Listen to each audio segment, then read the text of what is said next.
तो चीन और रूस के बाद अब सऊदी अरब भी ईरान के साथ आ गया है। अमेरिका को हमला करने से खुद सऊदी अरब ने फोन करके रोका। ईरान के जवाबी कार्रवाई का ऐसा खौफ मिडिल ईस्ट में फैला हुआ है कि खुद देश अमेरिका को रोकने में लगे हुए हैं और वहीं ईरान अपनी बात पर अड़ा हुआ है, क्योंकि अमेरिका बार बार यह धमकी देता है कि हम ईरान पर बड़ा हमला करें। तो ईरान ने साफ तौर पर चेतावनी दिया था कि अगर अमेरिका ऐसी गलती करता है तो ईरान 6 देशों पर हमला कर सकता है। खुश आमदीद, मैं हूं हसन रजा और आप देख रहे हैं हसन रजा 7 के अंतर्राष्ट्रीय प्राइम टाइम रिपोर्ट। ईरान ने बाकायदा लिस्ट जारी कर दिया था जिसमें इन 4 जगहों का जिक्र शामिल था। ईरान ने साफ तौर पर वाज़ेह कर दिया था कि हम इन 4 जगहों पर हमला करेंगे, जिसमें ऑयल रिफाइनरी भी शामिल है और इसके अलावा एनर्जी इंफ्रास्ट्रक्चर समेत कई जगहों का नाम शामिल था। ईरान ने जब ये धमकी दी थी, उसके बाद अमेरिका की तरफ से बार बार ये धमकी आ रही थी कि हम ईरान पर बड़ा हमला करने वाले हैं। इसी वजह से ईरान ने साफ तौर पर वाज़ेह कर दिया था, ठीक है, आपको हम पर हमला करना है, कर लीजिए, अपने शौक पूरे कर लीजिए। जब हम हमला करेंगे तो जवाबी हमले के लिए तैयार रहिएगा। जब अमेरिका हमला करने ही वाला था, इसी बीच खबर सामने आ रही है कि सऊदी अरब के क्राउन प्रिंस मोहम्मद बिन सलमान ने अमेरिका के राष्ट्रपति डोनाल्ड ट्रंप उर्फ गुलाबी सूअर को कॉल करके कहा, हमला मत करो, रुक जाओ, हमला नहीं करना चाहिए। सऊदी अरब ने खुद अमेरिका को कॉल करके रोक दिया, क्योंकि डर सबको लगता है, गला सबका सूखता है। प्लस रिपोर्ट के हवाले से खबर है कि जिसमें कहा गया है कि अमेरिकी अधिकारियों के मुताबिक सऊदी अरब के क्राउन प्रिंस मोहम्मद बिन सलमान शनिवार को बातचीत के दौरान अमेरिकी राष्ट्रपति डोनाल्ड ट्रंप को गुलाबी सूअर से कोई बड़ा नया हमला न करने का आग्रह किया।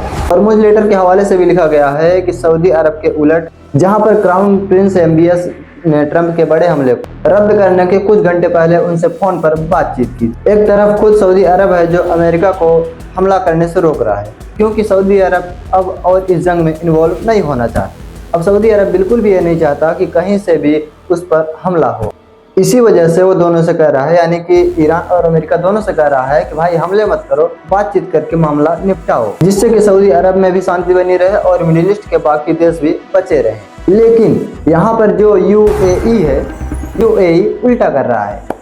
UAE चाहता है कि अमेरिका ईरान पर बड़े हमले करे और ईरान को पूरी तरीके से नेस्तनाबूद कर दे। खबरें निकल कर आ रही है कि UAE हाल के दिनों में ईरान पर सख्त कार्रवाई के लिए डोनाल्ड ट्रंप पर ज्यादा जोर डाल रहा है। वास्टर जनरल के मुताबिक UAE का सुझाव है कि अमेरिका को स्ट्रेट ऑफ हॉर्मुज पर तुरंत कब्जा कर लेना चाहिए। अच्छा जी, स्ट्रेट ऑफ हॉर्मुज तुम्हारे अब्बू का है। इतना ही नहीं बल्कि आगे लिखा हुआ है जमीन पर और भी बड़ा हमला करना चाहिए, जमीन पर बड़ा ऑपरेशन शुरू करना चाहिए, ताकि ईरान की IRGC से झुकने पर मजबूर हो जाए। अगली रिपोर्ट सुनिए।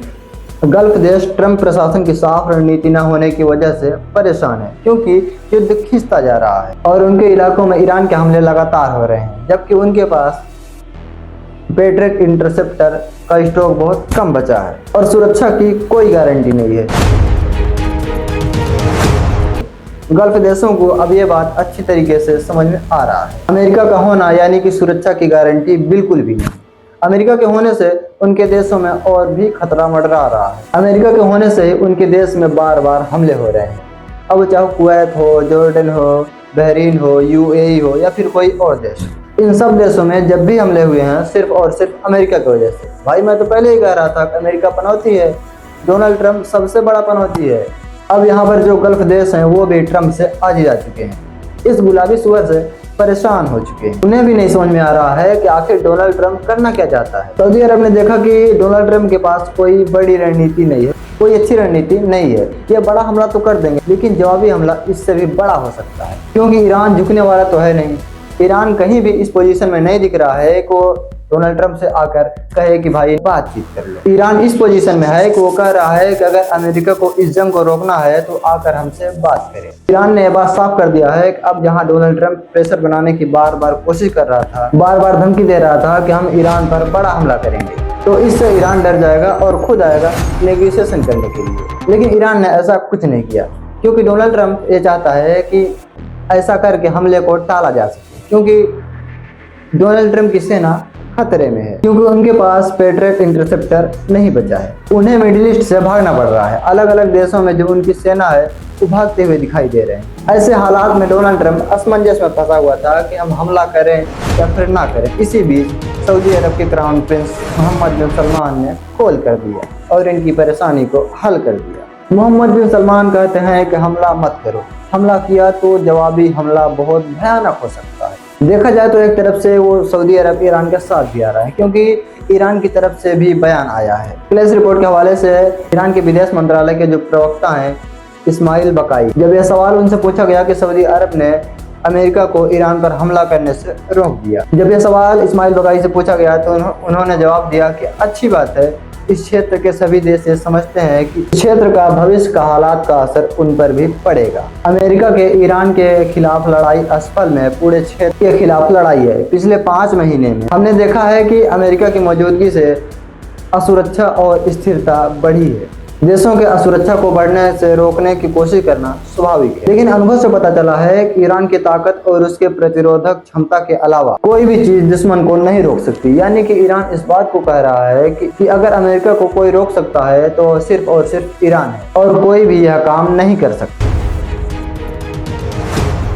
दूसरी तरफ प्लेस रिपोर्ट के हवाले से एक और बयान है इस्माइल बकाई का, जिसमें कह रहे हैं कि हम अभी अमेरिका से बातचीत नहीं कर रहे हैं और ओमान के साथ बातचीत हॉर्मुज स्ट्रेट से जहाजों को सुरक्षित आवागमन के लिए किसी समझौते पर पहुंचने पर केंद्रित। इसका मकसद एक ऐसा अस्थायी रास्ता तय करना है जिससे स्ट्रेट ऑफ हॉर्मुज में जहाजों की सुरक्षा सुनिश्चित की जा सके। जब अमेरिका की तरफ से घेराबंदी की कार्रवाई जारी रहेगी तो स्ट्रेट ऑफ हॉर्मुज में कोई खास बदलाव नहीं आएगा। यहाँ पर ईरान ने एक बात साफ कर दी कि अगर ईरान को घेरने की कोशिश की गई, कहीं से भी हमला करने की कोशिश की गई, क्योंकि अमेरिका के जो यूएसएस अब्राहम लिंकन है, युद्धपोत है, यह ईरान के रेंज के अंदर आ रहे हैं। ईरान चाहे तो इन पर एंटी इंटरशिप क्रूज मिसाइलें इन पर जो है दाग सकता है। ये रेंज के अंदर आ रहे हैं, इसका मतलब यह है कि ये भी ईरान पर मिसाइल दाग सकते हैं। तो ये बात ईरान अच्छी तरीके से समझ रहा है को ईरान पर किस तरीके से घेराबंदी करने की कोशिश कर रहे हैं। तो ईरान ने साफ तौर पर कह दिया है कि अगर अमेरिका अपनी कार्रवाई जारी रखेगा तो स्ट्रेट ऑफ हॉर्मुज किसी भी तरीके से ढंग से खुला हुआ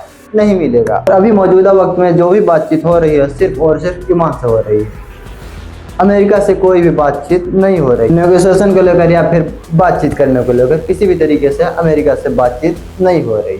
ओमान से बातचीत की जा रही है स्ट्रेट ऑफ हॉर्मुज में नया रास्ता बनाने के लिए, ताकि IRGC का बनाया रास्ता या जिस रास्ते को अमेरिका इस्तेमाल कर रहा है, इन दोनों ही रास्तों से इतर एक ऐसा रास्ता बनाया जा रहा है जिससे कि जहाज सुरक्षित यहाँ से निकल सके और वह अपना काम कर सके, और इसमें डोनाल्ड ट्रंप किसी भी तरीके से मुदाखलत ना कर सके, क्योंकि ये पनौती आदमी है तो कहीं भी मुदाखलत तो करना इसका काम ही है।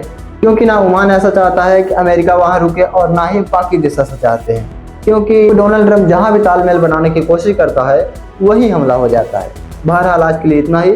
मैं हूँ हसन रज़ा और आप देख रहे हैं हसन रज़ा 7 की अंतर्राष्ट्रीय प्राइम टाइम रिपोर्ट। मिलता है आपको नेक्स्ट अपडेट साथ, तब तक के लिए जय हिंद।